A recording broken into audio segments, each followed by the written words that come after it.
নমস্কার, চাঁদনি চ্যানেলে আপনাদের স্বাগত জানাই। আজ আপনারা শুনছেন একটি অসাধারণ গল্প, রাজমুকুট।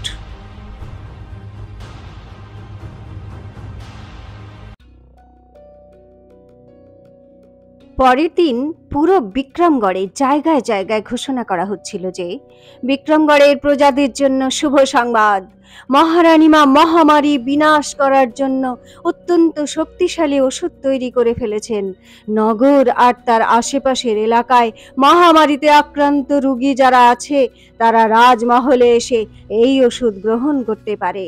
যারা দূরে বাস করে তাদের জন্য তাদের গ্রামে গ্রামে এই ওষুধ পৌঁছে দেওয়া হবে। সকল প্রজাদের মধ্যে খুশির বন্যা বয়ে গেল। রাজমহলের বাইরে আক্রান্ত রোগীদের ভিড় জমতে শুরু করেছিল। চন্দ্রাবতীর নির্দেশানুসারে মহলের পিছনের দিকে ওষুধ খাওয়ানোর ব্যবস্থা করা হয়েছিল।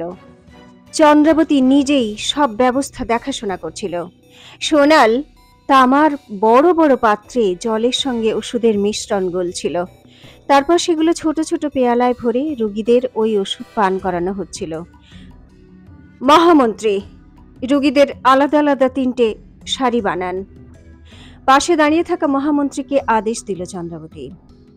আর সবাইকে একে অপরের থেকে দূরে রাখুন, যাতে সংক্রমণ বেশি না ছড়ায়। সবাইকে নিজের নাক মুখ ঢাকার পরামর্শ দিন। আর পুরো মহলে আর তার আশেপাশে জড়িবুটির ধোঁয়া অনবরত ছড়ানোর ব্যবস্থা করুন। যে সব থেকে বেশি আক্রান্ত তাকে সবার থেকে আগে ওষুধ দেওয়া হবে। বাকি যাদের রোগ সবে শুরু হয়েছে বা মাঝামাঝি লক্ষণ দেখা যাচ্ছে তাদের পরে দেওয়া হবে। আর হ্যাঁ, ওষুধ পান করানোর জন্য শুধুমাত্র আমি আর সোনালি এখানে থাকব। তৃতীয় কোনো ব্যক্তি যেন এখানে না আসে। মহামন্ত্রী দ্রুত আদেশের পালন করল। কিছুক্ষণ পরে সকল তোড়জোড় পূর্ণ হলো। বীরেন্দ্র প্রতাপ ও রাজকুমার সূর্যপ্রতাপের সঙ্গে সেখানে উপস্থিত হয়েছিল। চন্দ্রাবতীর এই ব্যবস্থা দেখে ও মনে মনে ওর প্রশংসা করল, কিন্তু ওর মনে একটা সন্দেহ ছিল। ও চন্দ্রাবতীর কাছে গিয়ে জিজ্ঞাসা করল, আমাদের কিছু ওষুধ রাজমহলের জন্য বাঁচিয়ে রাখা দরকার। যদি কখনো কোনো আপৎকালীন অবস্থা দেখা দেয় তখন। একথা শুনে চন্দ্রাবতী মজা করে বলল, ও তাহলে আপনার এটা চিন্তা হচ্ছে যে আপনার সুন্দরী পাটরানীরা এই রোগে আক্রান্ত না হয়ে যায়। বীরেন্দ্র প্রতাপ একদম চুপ করে গেল। সূর্যপ্রতাপ মনে মনে হাসতে লাগল। নিশ্চিন্ত থাকুন মহারাজ, চন্দ্রাবতী হেসে বলল, আমি আর সোনাল এতটা ওষুধ তৈরি করেছি যে সব রোগীদের দেওয়ার পরেও আমাদের কাছে কিছু ওষুধ বাঁচবে। একথা শুনে সূর্যপ্রতাপও একটা প্রশ্ন করল, আচ্ছা মহারানীমা, একবার ওষুধ দেওয়ার পরই কি রোগীরা রোগমুক্ত হয়ে যাবে? না কুমার, চন্দ্রাবতী জবাব দিল, এই ওষুধে মহামারী আর সংক্রমণ ছড়াবে না। আক্রান্তরা আরাম পাবে, আর যারা গুরুতর আক্রান্ত তাদের 20 দিন পর আবার ওষুধ দিতে হবে। সেজন্য 15 দিন পরে আর একবার কালীঘাটির পাহাড়ে গিয়ে রক্তপুষ্প আনতে হবে। 15 দিনেই কেন মহারানীমা, আজই নয় কেন? সূর্যপ্রতাপ দ্রুত বলল, আমি সুমন্তের সঙ্গে এক্ষুনি একদল সৈনিক পাঠাচ্ছি। কিন্তু ওর প্রস্তাব দ্রুত প্রত্যাখ্যান করে চন্দ্রাবতী বলল, না কুমার, ওখানে যত ফুল ছিল আমি সব তুলে এনেছি। এখন নতুন ফুল 15 দিনের আগে ফুটবে না, আর ওগুলো ভোরের আলো ফোটার সময়ে তুলতে হবে।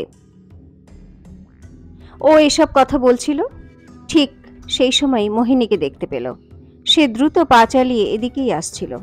সঙ্গে ওর বিশেষ কিন্নর অবনী আর কিছু দাসদাসীও ছিল। চন্দ্রাবতী ওকে দেখে চোখ ঘুরিয়ে নিল। ওকে দেখেই বীরেন্দ্র প্রতাপও একটু ব্যঙ্গ করে বলল, তুমি এখানে কেন এসেছো মোহিনী?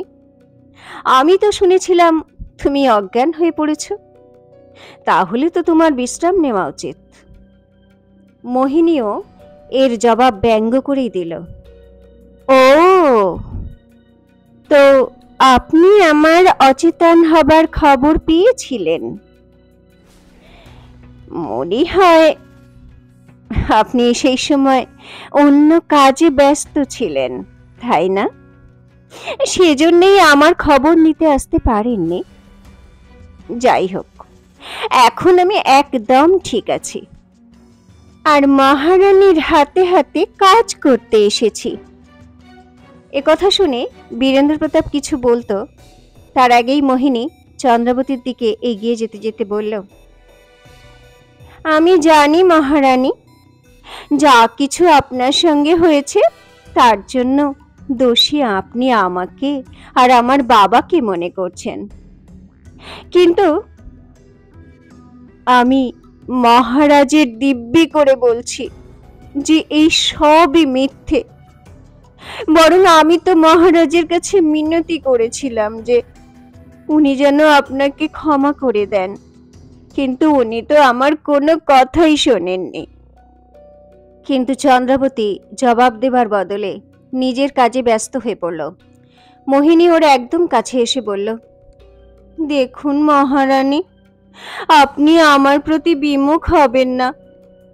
ও ভাবুক হওয়ার নাটক করে আরো বলল, আমি তো সবসময় আপনাকে মহারানী আর নিজেকে পাটরানী ভেবেছি। আপনার একা এত পরিশ্রম করার কোনো দরকার নেই, আমিও আপনার সঙ্গে আছি। আর যদি আপনি অস্বীকার করেন তাহলে আমি অন্ন জল সব ত্যাগ করব। একথা বলার সঙ্গে সঙ্গে মোহিনী ওষুধের গোলা পেয়ালায় ঢালতে লাগলো। চন্দ্রাবতী চাইলেও মোহিনীকে আটকাতে পারল না, কিন্তু ও সোনালকে ইশারা করলো ও যেন মোহিনীর উপর নজর রাখে। বীরেন্দ্র প্রতাপও সূর্য প্রতাপের সঙ্গে অন্য ব্যবস্থা দেখতে লাগলো। কিছুক্ষণের মধ্যে এক এক করে রুগী ভিতরে আসতে থাকলো। চন্দ্রাবতী ও সোনালের সঙ্গে মোহিনীও ওষুধ ভরা পেয়ালা দিতে লাগলো। এদিকে রানীমহলের একটা বারান্দায় দাঁড়ানো বীরেন্দ্র প্রতাপের অন্য পাটরানী সুরেলা তার কিন্নর প্রমীলার সঙ্গে এইসব দৃশ্য দেখছিল। দেখেছেন রানীমা, চন্দ্রাবতীর সৌভাগ্যের কামাল। বজ্রকেতু তো কাল রাতেই ভয়ে মহল ছেড়ে পালিয়ে গেছে, আর মোহিনীর অবস্থা এখন এরকম হয়েছে যে এখনো চন্দ্রাবতীর তো সামত করে চলেছে। চাকরানীদের মতো ওষুধ দেওয়ায় ওর হাতে হাতে কাজ করছে। দেখুন দেখুন না, ও কেমন ওই নোংরা আর রোগীগুলোকে ওষুধ দিচ্ছে, আর কেমন করে ওদের ইঁটো পেয়ালা ধুচ্ছে। সুরেলা ওর মুখের উপর পড়া চুল আঙুল দিয়ে একটা বিশেষ ভঙ্গিমা করে ঘোরাতে ঘোরাতে বলল, দেখতে যাও প্রমীলা রানী, এরপর কি হয়। এমনিতে মোহিনী এত সহজে হেরে যাওয়ার পাত্রী নয়, কোনো না কোনো ভাবেই জাল তো নিশ্চয়ই ও বুনছে। ও আবার কি জাল বুনবে রানীমা? প্রমীলা মুখ বেঁকিয়ে বলল, এখন তো মহারাজও ওর উপর রেগে রেগে থাকেন। কাল রাতে তো অজ্ঞান হয়ে পড়েছিল, কিন্তু মহারাজ কাউকে পাঠিয়ে একবার খবরও পর্যন্ত নেননি। আমার তো মনে হয় খুব শীঘ্রই এমন দিন আসছে যখন মোহিনীর অবস্থা একটা দাসীর মতোই হয়ে যাবে। তখন মহারাজের প্রথম পাটরানীর জায়গা আপনারই হবে। সুরেলা এই কথা শুনে খুশিতে নেচে উঠল, কিন্তু ও মোহিনীকে খুব ভালো করে চিনত। এই জন্য ও প্রমীলাকে বোঝাতে লাগলো, আমার দৃঢ় বিশ্বাস প্রমীলা, মোহিনী রোগীদের ওষুধ খাওয়ানোর নামে খুব বড় গন্ডগোল করতে চলেছে আজ। যা, তুইও ওখানে চলে যা, লুকিয়ে চুরিয়ে ওর ওপর নজর রাখ, বিশেষ করে অবনীর ওপর। বজ্রকেতু তো নিজের অপরাধের সব প্রমাণ লোপাট করে দিয়েছিল, কিন্তু মোহিনীর বিরুদ্ধে যদি একটাও প্রমাণ পাওয়া যায় তো মহারাজকে বলে ওর খেল সারা জীবনের মতো খতম করে দেব।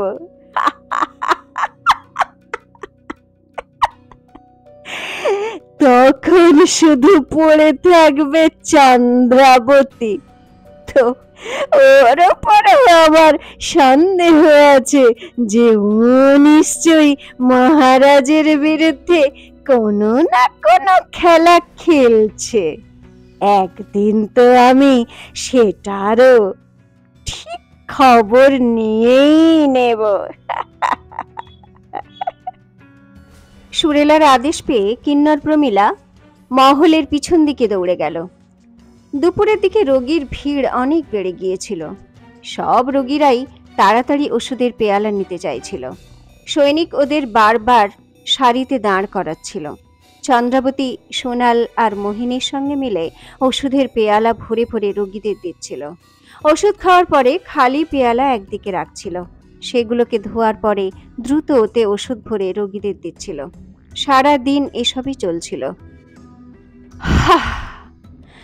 এই নিন মহারানীমা, শেষ রোগীও ওষুধ খেয়ে নিয়েছে।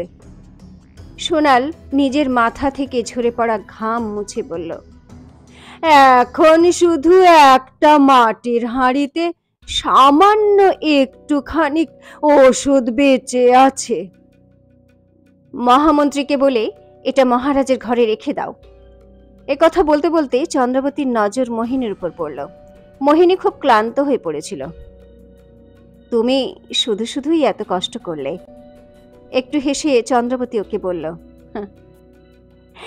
আমি আর সোনালি যথেষ্ট ছিলাম, যাও গিয়ে বিশ্রাম নাও। মোহিনী লজ্জা পেয়ে বলল, আগে ও আসলে আমার তো অভ্যেস নেই না, এই জন্য।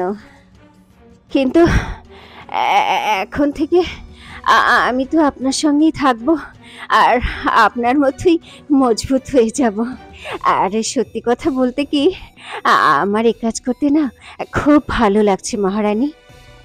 মহামারী দূর হয়ে গেলে প্রজারা আপনাকে অনেক আশীর্বাদ করবে, তো তার থেকে একটু সামান্য হলেও আশীর্বাদ আমিও পেয়ে যাব। চন্দ্রাবতী ধীরে হাসল আর নিজের ঘরের দিকে যেতে লাগলো। মোহিনী ঘরের চারদিকে চোখ বুলিয়ে এদিক ওদিক দেখতে লাগলো। একটু দূরে ও অবনীকে দেখতে পেল। অবনী ওর দিকে তাকিয়ে ইশারা করল। এর মানে কাজ হয়ে গেছে। অবনীর ইশারা বুঝে মনে মনে খুব খুশি হয়ে সে বলল, আর মনের আনন্দে নিজের ঘরের দিকে চলে গেল। সুরেলার কিন্নর প্রমীলা লাগাতার মোহিনী আর অবনীর উপর নজর রেখেছিল। সেও সব দেখে ফেলেছিল। রাত হয়ে গিয়েছিল। সোনাল যখন চন্দ্রাবতীর ঘরে এলো তখন চারিদিকে অন্ধকার ঘনিয়ে এসেছে। মহারানী মা, সোনাল প্রদীপ জ্বালাতে জ্বালাতে বলল, ঘুমিয়ে পড়েননি তো? চলুন আগে ভোজন করে নিন, তারপর আপনার হাত পা টিপে দিচ্ছি আমি। চন্দ্রাবতীর চোখ সত্যি সত্যি ঘুমে ঢুলছিল, কিন্তু সোনালের কথায় ও জেগে গেল। জানি না বিছানায় শুতে শুতে কখন যে চোখ লেগে গিয়েছিল। বিছানা থেকে উঠতে উঠতে বলল, কিন্তু আমার একটু খিদে নেই সোনাল, আমি তোমার অপেক্ষাই করছিলাম। মোহিনী ওষুধ দিতে গিয়ে কোনো গড়বড় করেনি তো? সোনাল ঘরে সমস্ত প্রদীপ জ্বালাতে জ্বালাতে বলল, আরে রে রে, চিন্তা করবেন না মহারানী মা, মোহিনীর এত বড় হিম্মত কখনোই হবে না।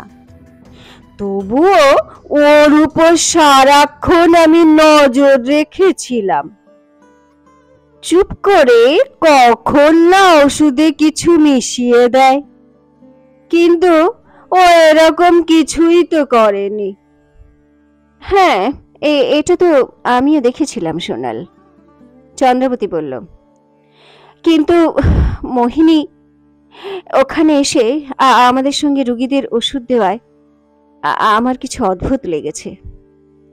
সন্দেহ তো আমারও ছিল মহারানীমা, সোনাল ওর পাশে বসে বলল।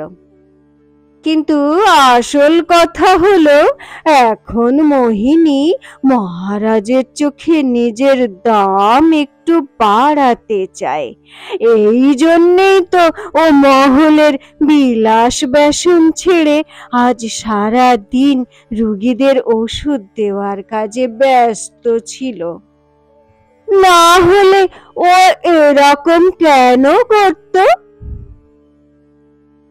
আমি তো এটাও শুনেছি মহারানীমা, কালকে রাত্রে ও নাকি 2-3 বার বেহুশ হয়ে গিয়েছিল, কিন্তু মহারাজ ওর ঘরে একবারও যায়নি।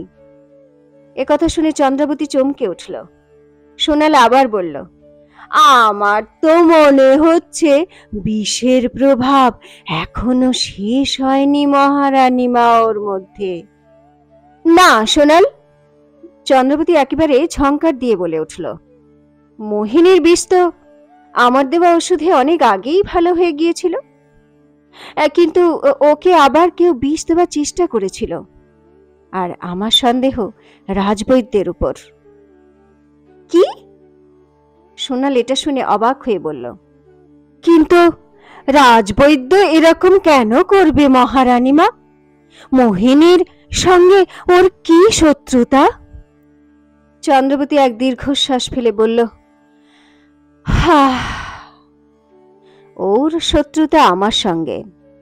যখন আমি মোহিনীর জন্য ওষুধ বানাচ্ছিলাম, তখন রাজবৈদ্যর যোগ্যতা নিয়ে ঠাট্টা করেছিলাম, তো ও হয়তো আমাকে দেখে নেওয়ার জন্য মোহিনীকে কোনো এমন বিষ দিয়েছে যার ওষুধ এখন আমাকে খুঁজতে হবে। কোনো দরকার নেই আপনার এরকম করার, সোনাল একদম রেগে গিয়ে বলল। ঠিক হবে, ও মোহিনী মরে যাক, কম সে কম আপনার বিরুদ্ধে ষড়যন্ত্র তো বন্ধ হবে।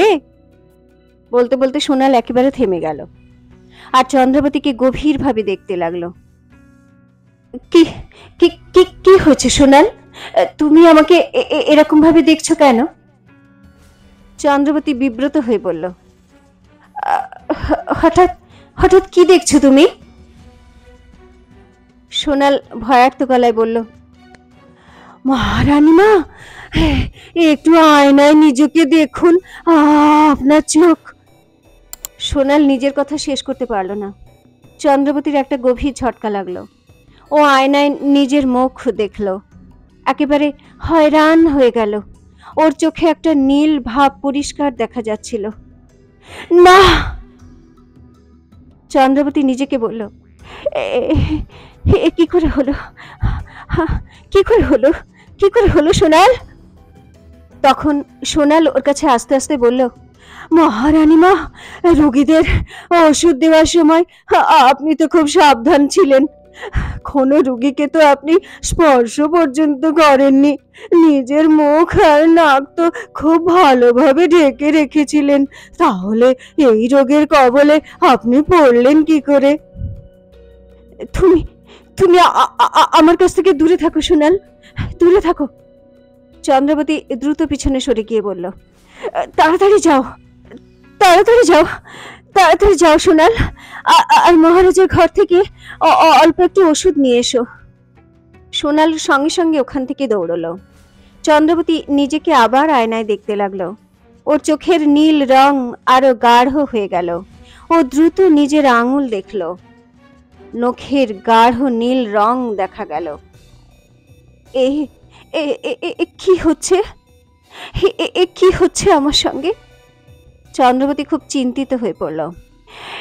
এই রোগ তো দ্রুত আমার শরীরে ছড়িয়ে পড়ছে, মনে হচ্ছে যেন কোনো গম্ভীর রোগের থেকে আমার এই সংক্রমণ হয়েছে, কিন্তু এটা হলো কি করে, এটা কি করে হলো? এ কথা ভাবতে ভাবতে হঠাৎ চন্দ্রাবতীর নজর পড়ল ওর বিছানার পাশে রাখা পেয়ালার দিকে। ও পুরো পাথরের মতো শক্ত হয়ে গেল। আমি আমি কিছুক্ষণ আগে ক্লান্তি দূর করার জন্য মৌরি ভেজানো শরবত এই পেয়ালা থেকেই পান করেছিলাম। চন্দ্রবতী ওই পেয়ালা গভীরভাবে দেখে নিয়ে বলল, কিন্তু কিন্তু এটা তো আমার পেয়ালা নয়। এটা তো সেই পেয়ালা যাতে করে রোগীদের ওষুধ দেওয়া হচ্ছিল। তার মানে এটা কোনো রোগীর এঁটো পেয়ালা, যেটাকে না ধুয়েই এখানে আমার ঘরে কেউ রেখে দিয়েছিল। আর তাড়াহুড়োয় আমি খেয়ালই করিনি এর মধ্যেই আমি মৌরি ভেজানো জল ঢেলে খেয়েছি। হে ভগবান, কি হবে এবার? এ কথা ভাবতে ভাবতে চন্দ্রবতী খুবই ঘাবড়ে গেল। ও একেবারে মাথা ঘুরে টলমল করে পড়ে যাচ্ছিল। তখনই দুটো মজবুত হাত ওকে ধরে নিল। চন্দ্রাবতী দেখল ওর সামনে অগ্নিসিংহ দাঁড়িয়ে আছে। তো কি চন্দ্রাবতী নিজের বানানো ওষুধের দ্বারা নিজেকে রোগমুক্ত করতে পারবে? অগ্নিসিংহ ওখানে এসেছিল কেন? আর কি হবে বীরেন্দ্র প্রতাপ এ বিষয়ে যখন জানতে পারবে? জানার জন্য শুনতে থাকুন রাজ মুকুট, এক ঐতিহাসিক প্রতিশোধ, শুধুমাত্র চাঁদনির সঙ্গে, চাঁদনি চ্যানেলে।